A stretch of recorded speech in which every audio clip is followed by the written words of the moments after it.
Welcome to the Jazz Ramble. I'm Jim Simpson. I'm delighted that we've got Jazz Festival patron Digby Fairweather joining us for a chat over the next hour or so. Absolutely. Good morning, everybody. Good morning.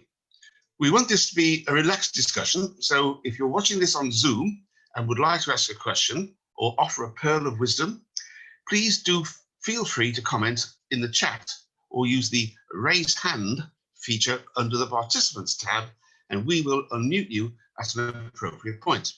Or if you're watching on Facebook or YouTube, type your question or message into the comments and we will read as many of them out as possible.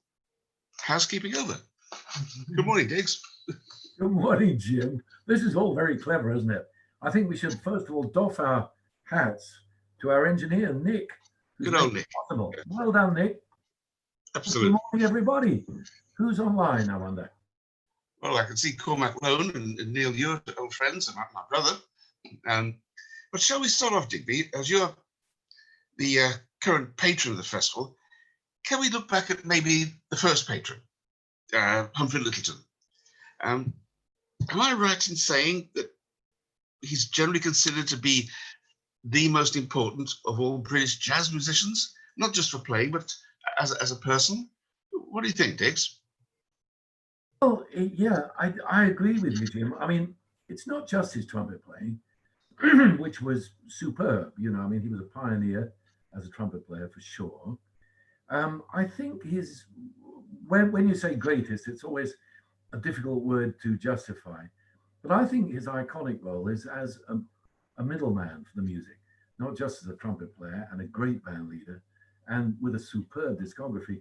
But on top of that, you've got his book writing, his superb books, which were the first books I ever read, where my father said, there's obviously one jazz musician in the world who knows how to write and how to think. Because previously he picked up Mesro, you know, and Jelly Roll Morton. And he said, you know, Humph was a great author. He was a great broadcaster. He was a credit to whatever he put his hand to, really. And I think that is what, for me, qualifies him as the iconic figure in British jazz. There were so many ways of defining an icon, but for me, that's where you are right.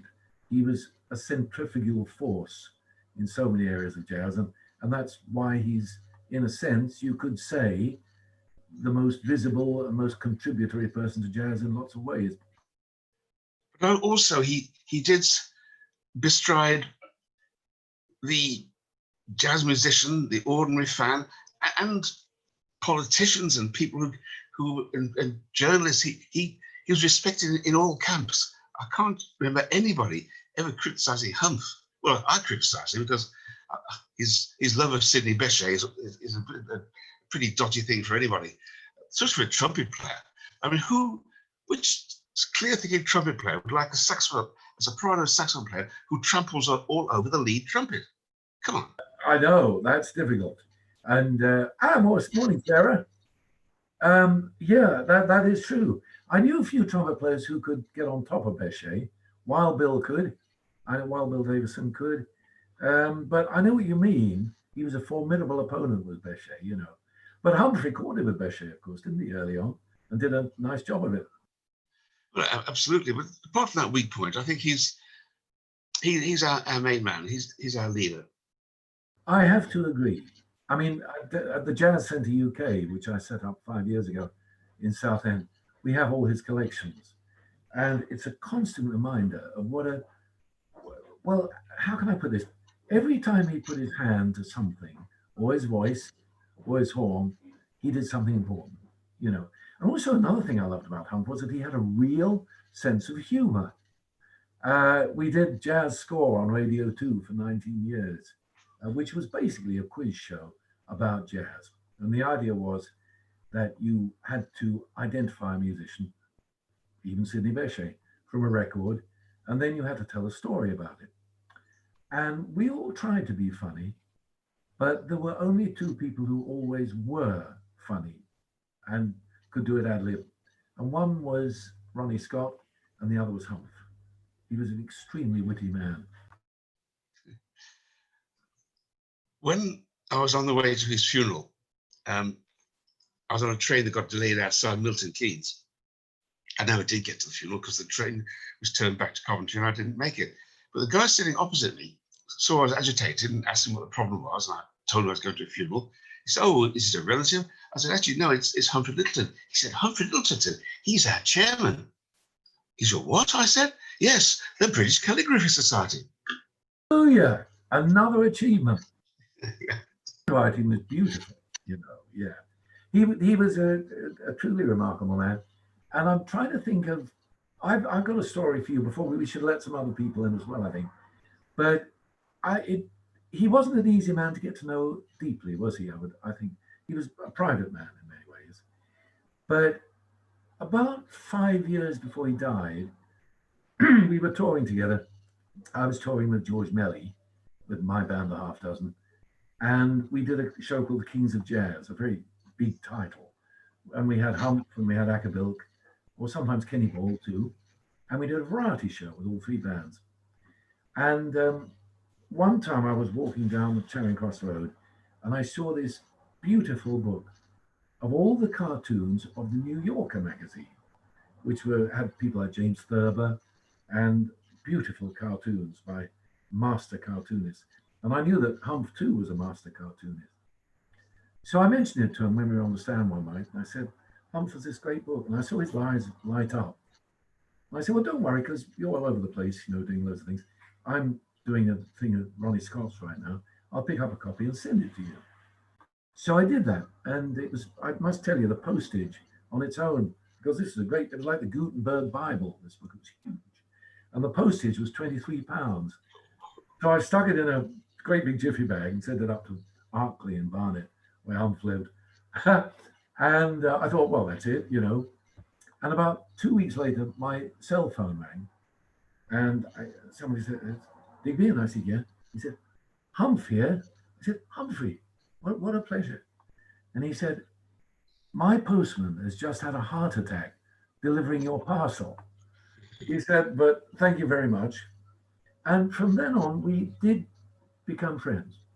And when we were together on the variety show, you know, with the three or four bands, we get together somewhere in a corner and talk about jazz, good things, bad things. And he was a marvelous man to talk to. And I was very proud. I have something here which I'm very proud of, which I don't know if you can see. Yes, indeed. Oh dear. It says, "To Digby, from one trumpeter to another cornet player and good friend, Humphrey Littleton." And that stays on my desk. Great. There it is. End of story. Well, you know, you talk about being a very private person. A lot of us who respected him and sort of considered ourselves to be friends, I used to see him every 2 weeks in Birmingham when he came up to do his Monday broadcasts. We wouldn't dare impinge on his privacy ever at all. But the story you told me about Beryl Bryden knocking on his door on Christmas Day, his home door with his wife, who, to my knowledge, none of us ever actually met, giving him her Christmas present for him, which was her newest CD. Can you imagine that?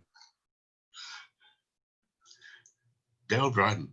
He once described Beryl Bryden to me as like a galleon in full sail descending upon you. You know, that's exactly right. I mean, Beryl, I thought, was a super lady. I got to know her pretty well over the years. Notably, actually, at the BBC Jazz Society, where I used to play, and she was a member, and she used to sing every time. And she was a marvelous lady. I mean, she was very interested in lots of things. She was a great scuba diver. I remember that one thing. And I saw the movie of her playing the washboard 100 feet underwater, surrounded by fish. She was very proud of that. She knows her place then. But she was lovely, though. And I have her in the next room. I could go and get it, but I won't bother you with it. But she was also a very good artist. And she did a catalogue of sketches of great jazz musicians. And very generously, and, you know, she said to me one day, "I'd like to do one of you." I said, "Why?" And she said, "Because you're a friend." So she came along to the society next month, the BBC Jazz Society, with a draft. And she said, "What do you think of it?" And I said, "Oh, Beryl, beautiful. I said, no, I haven't got you. I haven't got you. And she came back about 3 times with draft portraits. And, you know, she really took trouble. And at the end of it, she said, I think I've got what I like now. What do you think? And I looked at it. It was gorgeous. I might go and get it. And I said, Beryl, that's absolutely superb. And it's on my office wall next door where I practice. And it's something I treasure. She's a lovely lady. Well, back to Humph. Does anyone out there have anything they'd like to comment on Humph? Is there a memory, a favourite recording, anything? Not Bad Penny Blues. Which was a great record. Agree. Yeah. Johnny Parker was stomping away. Was that recorded by Joe Meek, wasn't it? It was. In his flat. Yeah, that's right. And he put the echo on the drums, which Humph faced in. Do you remember his one liner about Bad Penny Blues? He said it got to number 17 in the hit parade and then fell back exhausted. Neil Hewitt's got a favourite. Yeah. I don't know. Am I muted or unmuted? I don't know. You're audible. Oh, okay. Well, I've dined out on this one for ages, so I'll repeat it for the umpteenth time, but it's a very fond memory I have of Humphrey Littleton. Well, the history of this is many, many years ago when I was a callow youth, Jim rang me because I used to work for the Guide Dogs. And I was very, very lucky because I was the one that answered the phone. And he said, I've got this scheme that every jazz festival, we'll name a dog after one of the jazz musicians. The Guide Dogs a hefty donation. And I said, that's absolutely fine. And he said, well, also, a bit of a favour, could you bring a dog along to meet the particular musician? I thought, well, I'm your boy. And the first one, yeah, it was Humphrey Littleton. So Jim said, could you name a dog Humph? I said, yeah, we can do that. So I took this beautiful, beautiful German Shepherd along, big long-coated lad, gentle giant. We met Humphrey Littleton. He was absolutely charming, of course he was. And halfway through one of his sets, we went outside where a news reporter said he'd like to take a photograph of Humph with the dog. So he sat Humph down on a wall, said, now blow in your trumpet, and would have the dog sat in front of you looking at the trumpet. It'd be like his master's voice. Well, that sounded okay. We tried it, and the bally dog saw its reflection in the trumpet and refused point blank to look in it. After about, it's got to be 20 minutes, we succeeded, and Humph went back on stage. And he said, gosh, the things I do for publicity, I've just shoved a sausage roll up my trumpet. And it's a line I've dined out of it. I mean, I only met him briefly, but on several occasions, and he was just charming, considerate. I mean, just one of life's rare gentlemen. I mean, that's how I describe him. Very intelligent man. Yeah, liked him a lot. That's my piece. Yang, how do we pronounce you? And what have you got to ask us? We've got, I'm looking at a charming looking lady called Sarah. Is that Sarah? Oh, Sarah, why are you called Yang? Because her mother's name and father's name is Yang. They're doing the Yang thing. Sorry about that, Sarah. How are you doing, sweetie? You're on a tiny screen, so I missed you. Well, I need to unmute myself. We can hear you now. You're loud enough. You've not done the Oh, washing. sorry. What is the question? Digby said, how are you? I'm very well. It's Good, that's nice to know. So can we continue to talk about trumpet players? I don't know why. We both are, yeah. Tell me about you and Nat, when you first heard Nat. I know you got deeply involved with him. I was invited by you to his 80th, was it, birthday party? I can't remember. Yes, it was. Yes, it was. Well, funny, Jim, he seemed to have disappeared at one point because back in the 1930s, Nat Canella, who was really, I suppose he was the first star jazz trumpeter. In the 30s, jazz was pop music almost. And he went all the way around the #1 Moss Empire halls as the top of the bill attraction. Fantastic man. But then he somehow seemed to disappear. And when I was a very little boy, my father used to, who was a classical musician, by the way, he used to collect the old parlophone catalogues, which he kept in his desk in the sitting room. And they were all classical recordings apart from somebody called Nat Ganella.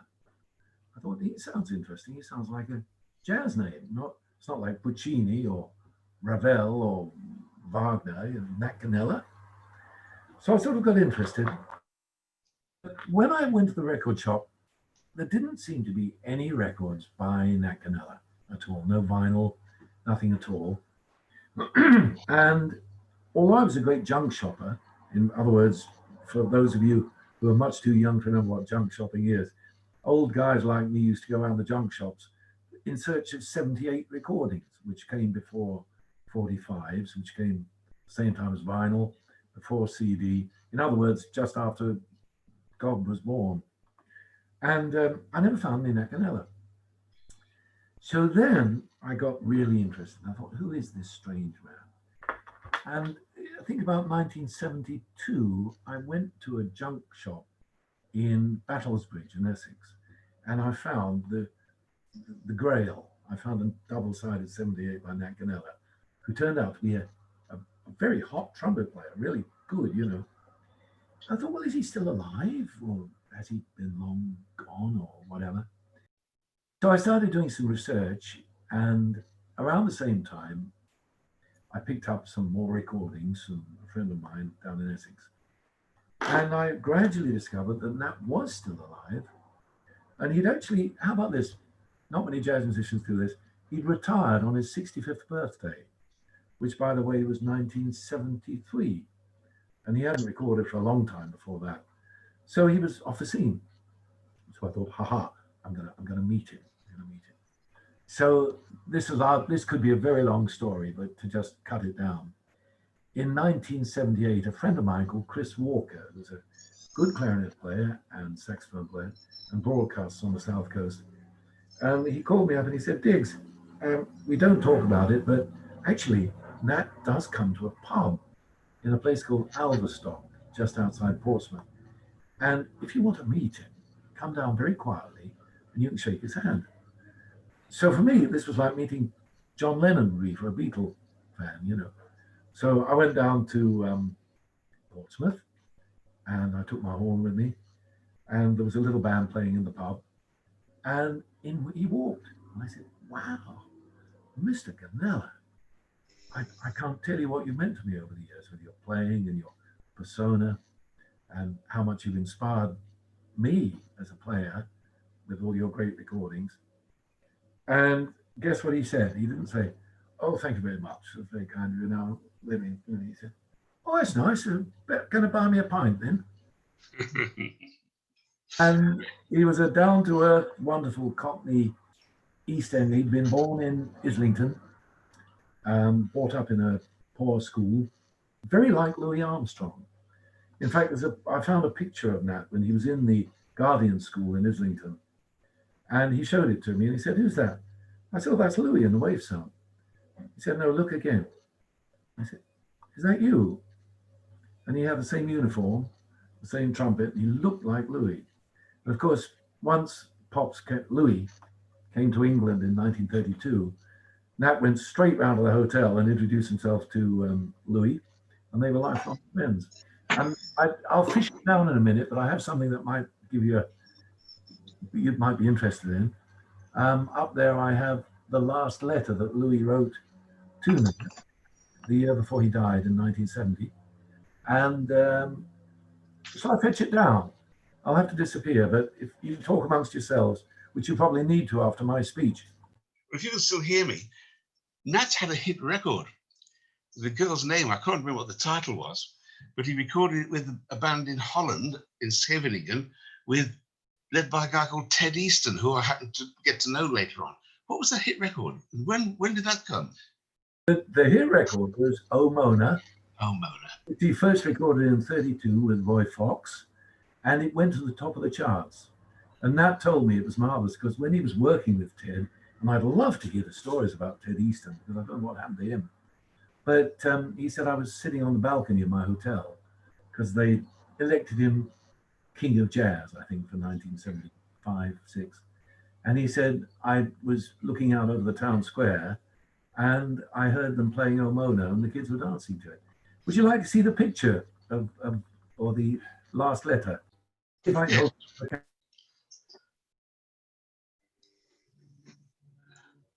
Up a bit, up a bit. To your left a bit.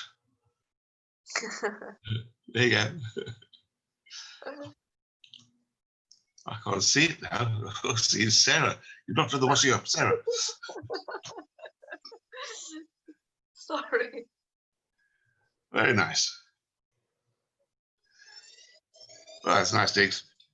That was the point at which well, Pops was, well, he was not too well. He died next year. Yeah. And now I remember always Nat used to, I'd say, when did you last see Louis? And he'd say, you mean Armstrong? Oh, I heard from him a couple of years ago. He called him Armstrong, not Louis. Right. A bit of news this week, apart from the very sad news, Annie Ross died on Tuesday. You knew that. You knew, okay. But Bob Kerr's broke up his whoopee band after something like 52, 53 years, which I think is sad, not just because we lost a band, but is there a jazz comedy band left? It all started, as far as I know, probably wrong, with Spike Jones and the City Slickers. Over here, it was Dr. Croc and the Crackpots, Sid Millwood and the Nitwits, and the wonderful, who I like best of all, Freddie Murfield and the Garbage Men. Yeah. Particularly nice how John Dankworth used to be in that band. I never saw Posh John as a garbage man. I did have the temerity to tease him about it a couple of times, but he didn't respond. Freddie Randall was in it too, another great musician. It's been a long time. And I remember Bob, he came to Southend, where I live now, in about 1965, which was before the Whoopee Band, just before the Whoopee Band. And I remember he brought his cornet with him. He was in a band called Spencer's Washboard Kings. Yes. And my gosh, was he a player? He ripped off the duet that Pops did with Earl Hines, Weatherbird. Weatherbird, yeah. Yeah. And You know, he also played trombone know that. and baritone sax. Whoa.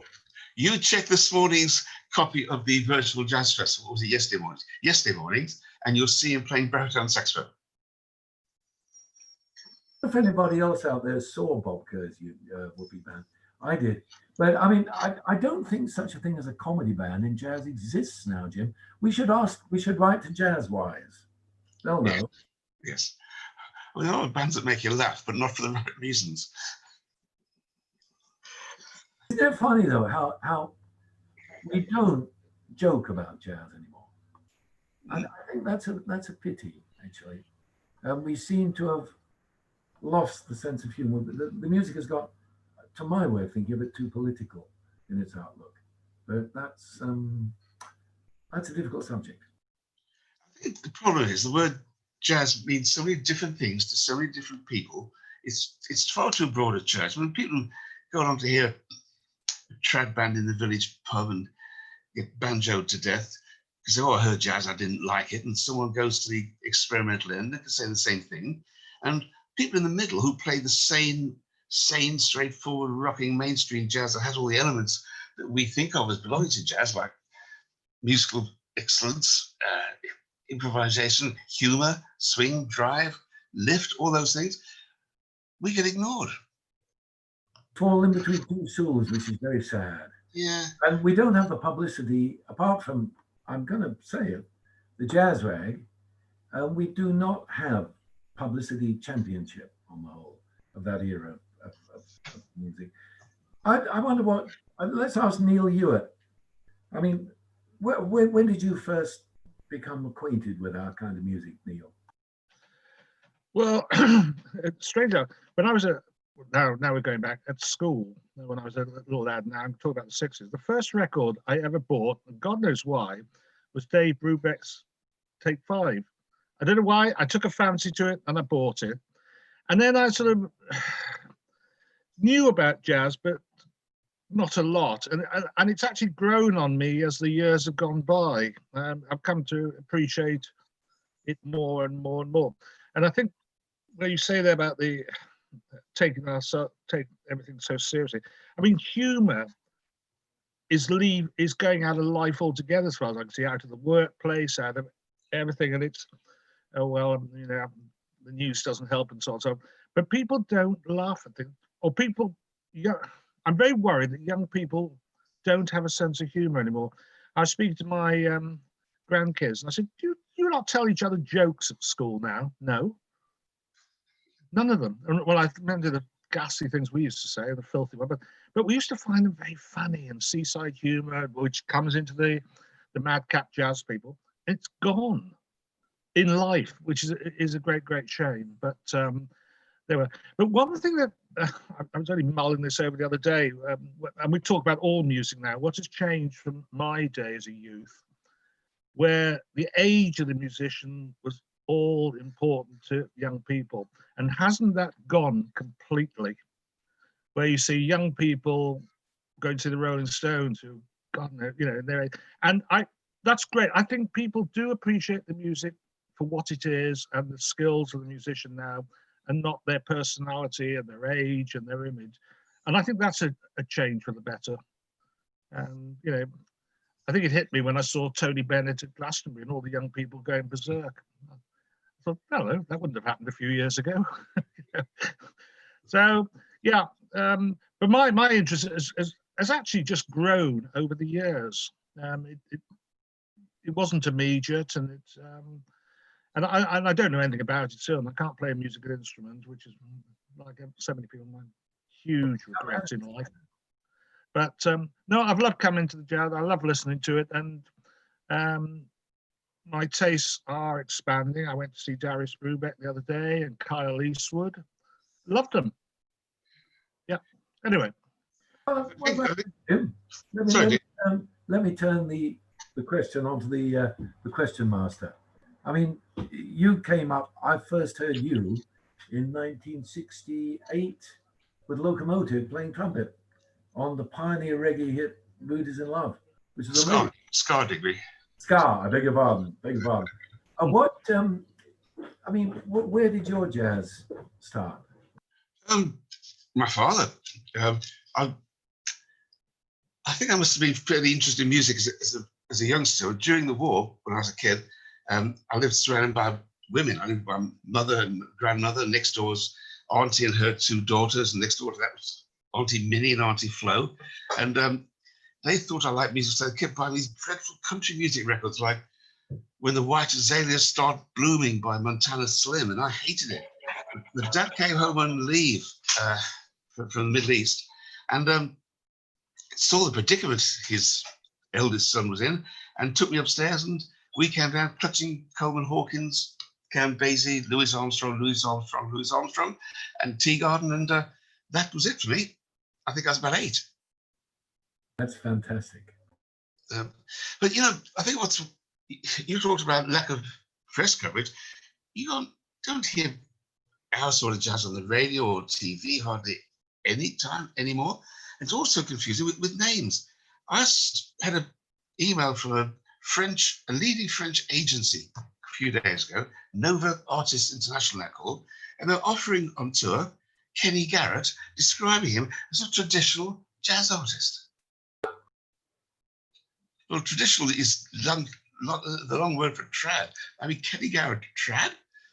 But with Miles Davis. Can we call rhythm and blues R&B anymore? Like I have all my life. Can I not do that? And what's modern jazz? Modern jazz to me is 1960s jazz, 1970s jazz.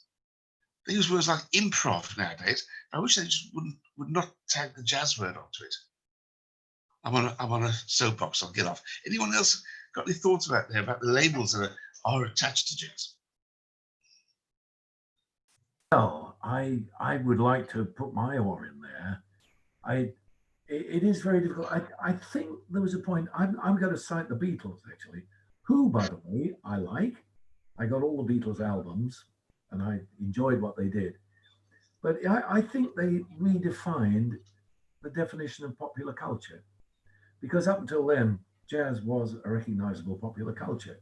I don't think Elvis, with due respect, had taken over the world in the way that the Beatles did. And I think the Beatles inculcated a music industry which has grown inevitably very fast. Until now, it's almost like a capitalist society, you know, like an autocracy. You've got everything is defined by what came after the Beatles. And what interests me actually is that, I mean, particularly at your festival, Jim, I have to say, but also some of my young friends are actually rediscovering jazz themselves. I mean, kids in their 17s and 18s. I've got a guitar player down here called Harry Dolphin, who, when I first met him, was 16 years old, tall, shy teenager.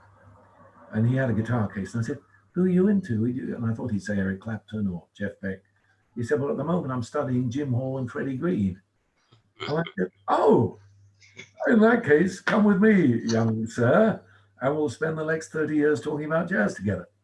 And I think maybe in the same way that you discovered it, Jim, and I certainly did, in the face of what was going on in the popular arena, you know, I think young people are doing that again. I think they're probably having the same kind of excitement when they come across Hawk or Prez or Fats Navarro or George Lewis and Bunk Johnson, whatever, or Armstrong.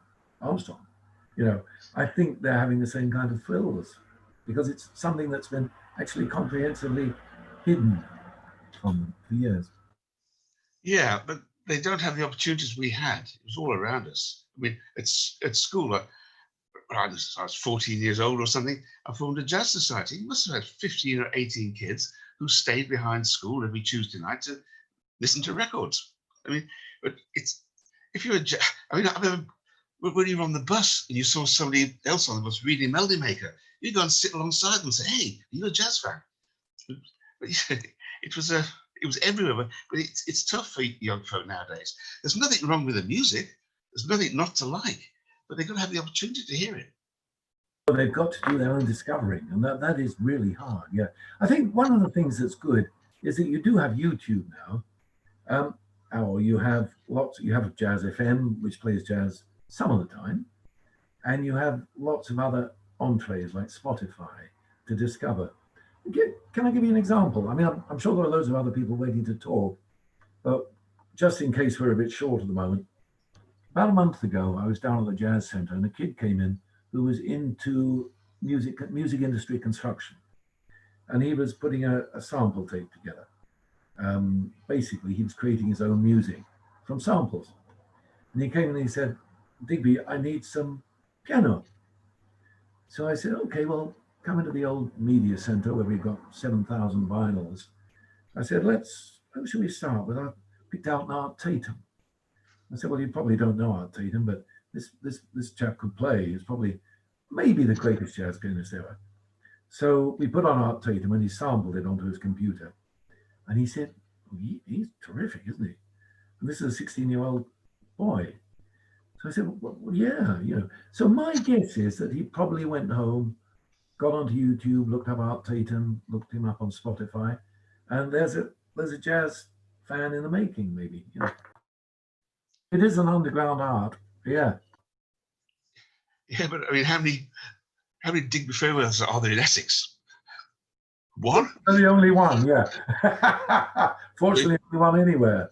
So he bumped into the right person. Had he not, he might have ended up with Winifred Atwell. Well, yeah. I mean, the guitar player, Harry Dolphin, who you'll hear a lot of in years to come because he's phenomenal. He was in the car with his uncle, and his uncle likes Fats Waller. And he happened to play Do Me a Favor, which has the Al Casey solo. And what do you know? He said, "Who's that?" "Oh, that's Fats Waller." "Okay, let me go and check that out." So he got onto Al Casey and he found Django, and now he's into Jim Hall and Barney Kessel, you know. He's going backwards then. Well, yeah.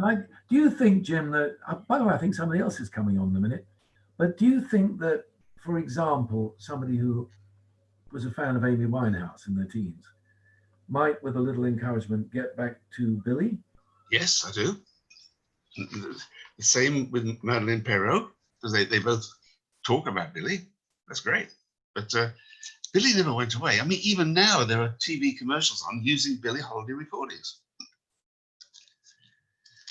It's true. And I mean, 25 years ago, if you went into a coffee bar or a restaurant in London, I remember going in, golly, well before Millennium, and they had Basie with Buck and Lesser on the music, you know. So it's been hovering. It's never gone away. Well, if you go to any Cafe Nero these days, I think from 11 o'clock till 2 o'clock or 3 o'clock, you've got jazz. Don't go too early, otherwise it's classical music. But make sure you get there after 11. It's much better. Do you think maybe we're in the situation where we're in a sort of I can't think of exactly the word. We're in some kind of middle period where the old stars have gone and the new stars are on the way to establishing themselves in the new society. I mean, I can think of people like Alan Barnes, Simon Spillett, Pete Long. These are all, well, I suppose you have to call them middle-aged jazz musicians now, but they're still leaders in their profession, I think. And they were certainly a generation younger than me, at least. They're the sort of last, I think, of that golden era of British jazz players, which started off really, I suppose, late 40s and blossomed in the 50s and 60s. I was playing Al Gay last night. What a terrific player. Nobody's ever heard of him anymore, but what a terrific player. Him and Dushko Gojkovic together were formidable. Dushko, yeah, now he came to the Birmingham Jazz Festival a lot, didn't he? Hey, Neil, did you ever see Dushko?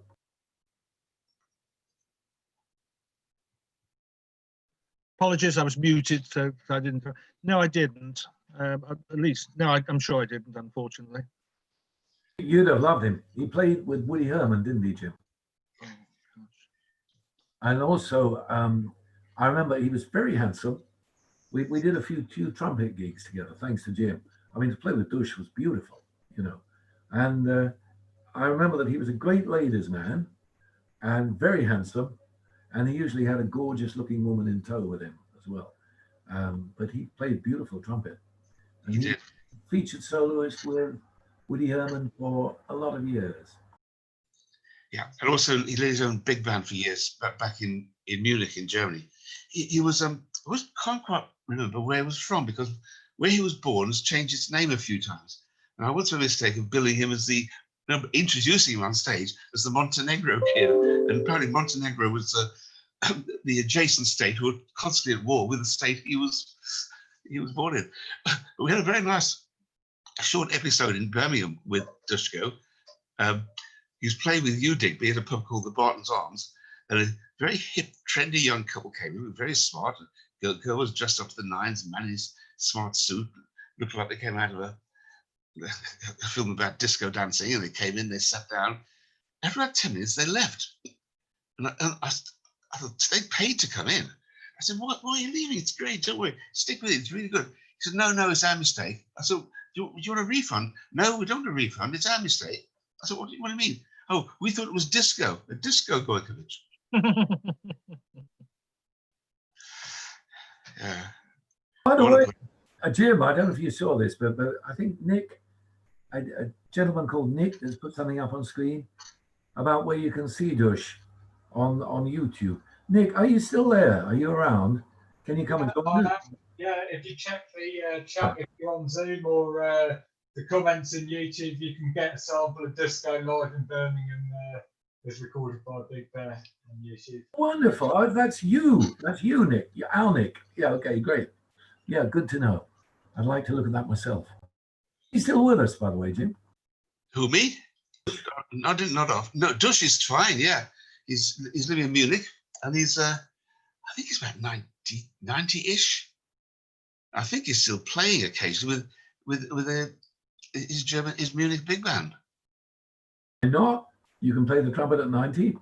Yeah, sure. Tommy McQuater played it when he was 94, my old trumpet teacher. He was a sweetie.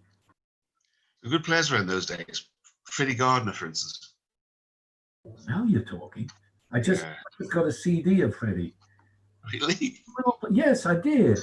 I mean, We should talk to Simon Spillett, your correspondent at Jazz Rag, about Freddie Gardner, because to me, okay, there was Tubby Hayes, there was Dick Morrissey, of course, beautiful Dick Morrissey. There were some other great saxophonists, like younger ones like Alan and Simon and Pete, but Freddie Gardner right up there, the greatest British saxophonist. So, Digby, if this had been a normal year, you'd have been here in Birmingham. It's our very last day of what would have been the Jazz Festival. The sun's shining a bit, it's not too bad. And you and I will be planning for the finale. Seems very unreal, doesn't it? It's been rotten. It's been rotten. I mean, I think the way you've managed to cope with it, Jim, is really great, honestly, because the virtual festival is a lovely idea. I mean, here we all are with Maestro Nick and Neil, you know, maybe some other people as well as the year goes on. And that's great, you know, but I know that a lot of musicians have had a job to keep their depression levels down, you know, because, you know, I think we really live to play. I did for years. I think I still do, actually. And I think without Dr. Gig, as Humphrey used to call it, you know, you begin to feel, what am I doing? What am I here for? Well, one of the few gigs that's reopened again is our Henry's Botanical Blues House in the Botanical Gardens. It's every Sunday at 2 o'clock. And people are coming up from all over the country to play for really low money. It's the budget is for local musicians. But a band coming today from High Wycombe, 5-piece band from High Wycombe, for really, if they pay the petrol, just enough to buy themselves a few beers, because they're desperate to play, because they haven't done so for 6 months or whatever it is. So, yeah, that's going on every Tuesday until the middle of September. That's great, actually. How have you got through the problem of social distancing and all that? It's a 5-acre site, Digby. Sounds fair. Yeah. Few people who have been playing on roofs or in their garden, you know, that's another way of doing it. The social distancing of the Botanical Gardens is about 20 meters. But we're going back again in October 16 to 25 this year. It won't be as a 200 gig festival as normal. It'll probably be about 70 or 80 shows. We're still working on it. We're encouraging people to get involved at all levels. So if you put in your diary, Digby, those dates, I'm sure we'll be I've got them in on the phone and we'll have you up here. Well, when you think, I mean, it's certainly my favorite gig of the year. And I mean, when you think of what's happened at the Birmingham Jazz Festival over the years, it is pretty phenomenal. I mean, Miles Davis, right? Yep. Gillespie, big band, Blues Brothers band, which is incredible. It's changed the festival, which I think is great. It's changed with the times, because in the old days when the stars walked the earth, you had all of them, but there aren't many now. So honestly, the best thing to do is to corral in all the great players all the way around the world who are young, who are beginning to recreate a circumference for our activity, if that's not too pompous a way of putting it. They're beginning to create a new arena. And I think the bands like Pepper and the Jellies that you bring over and people like that, they're simply great because they do all the things that we loved, but they don't yet have too many stages for them to establish a star situation. You know, Tipatina could certainly be one of the greatest bands in the country. But once again, were it not for your stage and your promotion, they'd find a job to get there. You know, back in the day, I mean, you mentioned the Dizzy and Buddy Rich, Basie Band 3 times and so on. But there was one night where you could have gone to the town hall and seen Buddy Guy and Julia Wells with a Chicago blues band, with Sonny Land on piano and Freddie Below and David and Lewis Myers. You could walk down the road and see Cab Calloway at the Futurist, or if you're of that mind, you could go and see George Melly at the Grand Hotel, all at the same time, at different nights, and they're all pretty much sold out. But when we put Miles Davis on, that was a turning point. We lost a lot of money with Miles. We needed 4,700 people at the NEC to break even. We got less than 3,000. I suppose less than 3,000 ain't bad for a jazz gig, but we lost money. I mean, there were 9 people on the road and only 4 of them were playing. Amongst the entourage, there were 2 lawyers. I remember that, yes. Because So the company you gave them got sent to the lawyers. Next year, we cut down the paid admission gigs. Because if you put a gig on that's free to get in, you know what your box office is going to be before you start, which is nil. At least you can do your sums. But when you're dependent on audiences, it's you can very quickly go out of business. I think it is very hard these days to find anybody that can fill a theatre, frankly. I mean, I would accept from that Jules Holland, who fills theatres, Jamie Cullum, who probably does. Oh, yeah. But leaving that aside, I would be hard put to it. And I think Humph was very clever about this because in the years after the pop revolution, he teamed up regularly with people like Elkie Brooks, and Helen Shapiro. So he was hip enough, first of all, to know that you've got to have somebody that generation would know that they accepted as a household name. But also like what Humph did, and Elkie adored Humph. But she also was top of the charts with Pearl's the Singer, So it was a marriage of 2 minds. But I found, to my cost really, that although I formed my lovely half dozen in 1995, it was only when we got the George Melly in 2002 that we could go out into theatres and we would play to good houses. And later on, I worked I still do work occasionally with Paul Jones, who was with the Manfreds for years. Nobody remembers them, but certainly the blues band as well. And Paul has a huge pop profile. So going out with my band and Paul meant that we could get into theatres. But a jazz band as such, very difficult. Well, yeah. I guess it's simply because there aren't enough bands around. I mean, in the days of Ball, Barber, and Bilk, they established jazz in theatres, and an aspirant band that could come along could probably do well in the theatre only because we were accustomed to hearing jazz in theatres. But it's all changed. Yeah, and I think another thing was they had the magic hit records. And I was thinking about this the other day, as far as if you were thinking about being a TV producer and somebody said, we want some jazz on your television show. If you'd heard Midnight in Moscow by Kenny Ball, you'd say, oh yeah, that's 2 minutes, 47 seconds. That fits nicely into the schedule. But if I was a TV producer these days, apart from Jules, probably, maybe Jamie, I would find it hard to put my hand on an artist that I knew who could say, I can play a tune that everybody will know, and it'll take 2 minutes, 50 seconds. That's a pretty big challenge for any producer.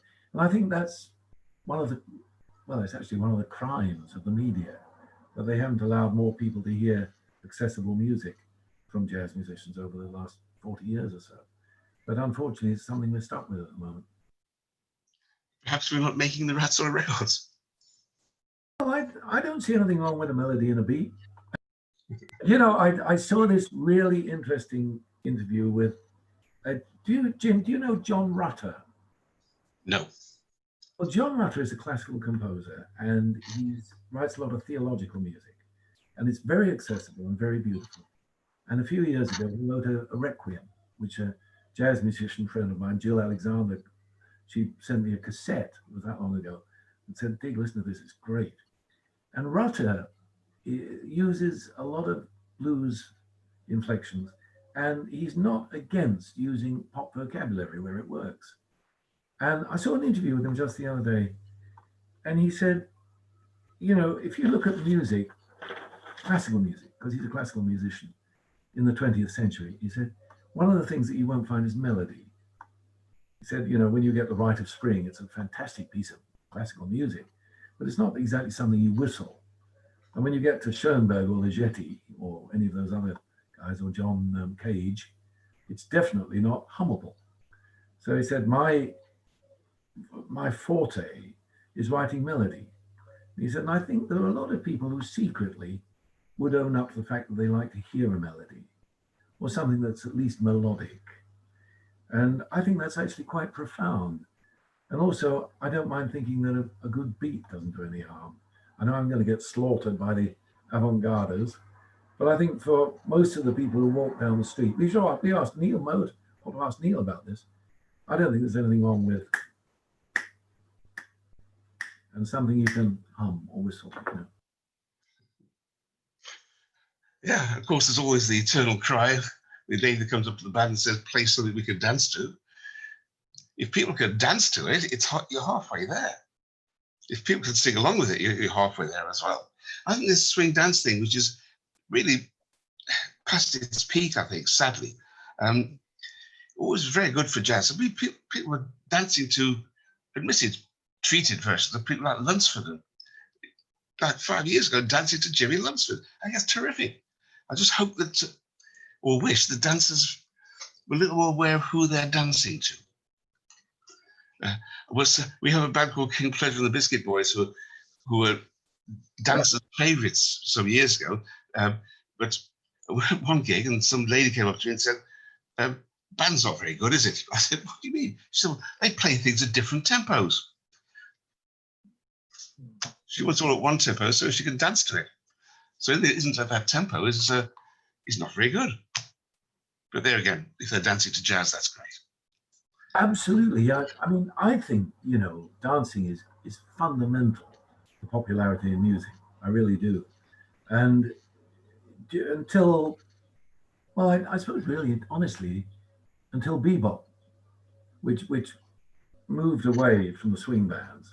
You mean you can't dance to Hot House? I can. Well, I can't dance to anything unless I'm used. Up till then, dance was endemic to jazz, and I think it's become less and less so. And I know what you mean about it would be nice if the people who were dancing could also spot the greatest point in the Lester Young cello, or, you know, whatever. That would be great. But I do believe that it's something that we haven't missed out on. Until recently, when you get festivals like Love Supreme, I get a bit lost at festivals like Love Supreme, being the kind of musician I am. But I've been down there and I've seen musicians like Shabaka Hutchins, who's a young 26-year-old cornet player, rapper, and he's got an electric back line. And although I've got to be honest, it's not my kind of music really, it's not my definition of what I like in jazz. Maybe it is jazz, it's not my kind of jazz. But people are dancing, and there were 16,000 people dancing. And I've got a feeling they may be stealing a march on us there, on the old jazz intellectuals, by allowing people to have fun as well as listen to music. Well, we're getting pretty much up to time. Has anyone got a question or a comment, or would like to put a word in? Cormac? Ron? Anybody? I'll just conclude by saying, really congratulations on running the Jazz Festival all these years. And well, the organisation is absolutely fantastic. I don't know how you do it. I know my daughter worked for you for a little while. I mean, it was the best grounding she ever had for the real world, having come straight out of university. No, I mean, I've never organised anything remotely like a Week's Jazz Festival, and you know, but I do appreciate what must go into it, and perhaps a nightmare it can be at sometimes when things go horribly wrong. So just, well done for keeping it going for so long. I just hope you continue to get the support. I think you will. I think there will be a turning point. I think people will want entertainment. I think younger people will start to come out more. And what I've noticed about one or two people I talked to, particularly young, a growing appreciation of the blues. Blues music, you know, some some strange characters they mentioned, and that's all symptomatic of a deeper interest in good music, which because jazz will be. So anyway, that's all I got to say. I had great fun coming over, and yeah, very, very good memories. Yeah. It's great to see you, Neil. And I want Yeah. to follow up on that because, honestly, I know he's around the place, so we shouldn't talk about him. But I think I second that. I think what you do, Jim, is absolutely phenomenal. I don't know how you do it, how you keep all the Yeah. balls in the air at the same time. We all work very hard. That's all there is to it. Yeah, I know. But Things do go wrong. yeah, I'm sure they do a lot. But the fact is that I think without you, we would have a very, very big gap in the cultural acknowledgement of the music we love. And I think we all owe you a heck of a lot, mate, if I may say so. That's very nice of you. Can I go back to something that Cormac said about the blues? Dave Gilly once told me, he said, the thing about the blues is it never goes away. It's like an underground river just below the surface. And as soon as there's no discernible trend in popular music at the time, the blues will rise up. It's always there. It's an undercurrent to everything. Well, actually, it's also the roots of most popular music anyway. And I do endorse what Neil says. This Henry's Blues House that we relaunched back in March 2019 was going phenomenally well. Full rooms most Tuesday nights until the pandemic hit us. And even now, we're getting messages from all over the world. There's a professor at Colorado University who bought a Henry's Blues House t-shirt and sent a photograph of him wearing his Henry's t-shirt. There's a writer called Corey, can't remember his name, Corey from Rolling Stone magazine. He's bought a Henry's Blues House t-shirt. Why? It's because the blues is different. Blues touches people instantly. We've got young Chinese kids that went to a pub where Henry's is. They were downstairs having a drink, heard a kerfuffle upstairs, went upstairs. For the first time in their lives, they encountered the blues, and they're there every week. And they're middle 20s, Chinese. There's nothing wrong with that music. Absolutely not. I mean, I think the blues, I've noticed a lot with, if you talk to your friends about music and they're not particularly into jazz, they say, well, I don't like jazz, I love the blues. And I do think there's an incredible, it's something to do, I don't want to get technical about this, but it's something to do with the blues scale, which is all the most emotional tones of the scale. You know, the seventh, the flat 5, the flat 3, which hit you in the heart. And I mean, when you hear a really good blues band, it's emotion 100%, which unfortunately doesn't always happen with jazz. Sometimes intellect gets in the way. They say the blues is 3 chords and the truth. I like that. Yeah. Well, I think we should wind up now. We're more or less at 12 o'clock. Thank you, Digby Fairweather, very much indeed. Good to see you, Jim. It was your idea and well done. Thank you for doing it. It's the only actual live thing we've had in our virtual festival. Well, we're pretty much alive, aren't we, at the moment? Thanks all of you for churning up, and I guess you're off to the pub now, aren't you? But Yes. thank you very much indeed. Good to see you. Please, if you've missed any of our virtual dailies for the last 10 days, they're all available. You can just check it out and go and look at them. Some great, good stuff there, really. Some really good performances, some really humorous little conversation going on, especially, I guess, if you all know about the terrible saga of the great tie heist, where a certain trumpet player, whose name shall be nameless, whose initials are DF, who's not a million miles away, stole a tie from a 6-piece band from Granada in Spain. They went online complaining. They have trouble getting gigs now. There's 6 guys, only 5 ties. And they've got a photograph which proves that Digby actually did at one point have possession of that tie. And I think legal proceedings might well be afoot. So watch this space. Thanks a lot. Good to see you. Bye-bye.